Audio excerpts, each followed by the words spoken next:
Origin of evil in the world. Klippoth. To understand Klippoth, we have to understand creation. There is no light without dark, no dark without light. This is the law. The Ein Sof, meaning limitless light, contracts through a process called Tzimtzum, pronounced phonetically Zimzum, at the start of creation to allow room for divine expansion. It describes God's projection and concentration of His divine presence, His Shekinah, at a single point. This voluntary contraction on the part of God, the Ein Sof in this case, is the act which causes creation to come into existence. Without this act, there would have been no universe. Because Ein Sof was limitless, in all things and all places, a plenum of divinity, it was necessary that a primordial space, there, be established. It was therefore that the Ein Sof first creative act is a withdrawal or contraction into Himself. In so doing He permitted to come into being the primordial space which was necessary for the creation of the finite world. But the space created was not entirely empty. In much the same way that the fragrance of perfume lingers in an empty bottle, so did a divine presence remain behind in primordial space. Once this space existing outside and separate from the Ein Sof was established, the second act of creation began to take place. The first act of creation was an act of limitation, the second, that of emanation.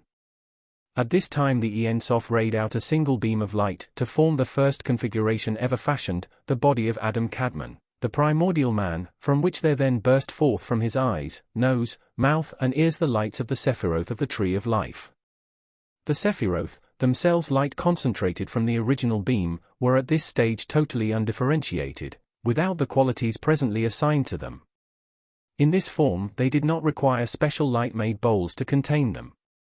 The plan of creation that the Ein Sof had in mind demanded that the Sephiroth became differentiated, and contained so that they might receive the heavily concentrated beams of light emanating from the eyes of Adam Kadmon.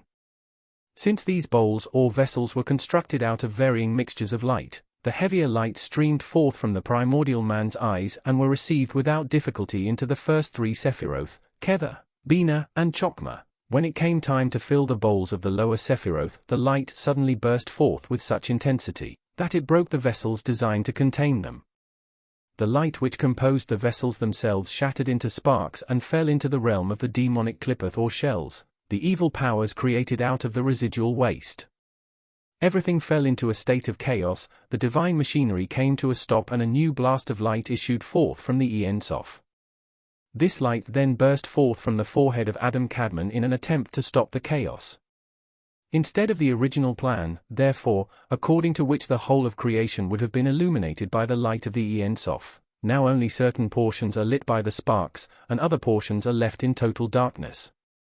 This darkness is the realm of the shells, the evil in creation which would have been redeemed if all had gone as planned. Instead, the sparks which fell into the darkness became ensnared by the shells. This mingling of the sparks led to the present reality where there is no evil which does not contain some good, no good which does not contain some evil.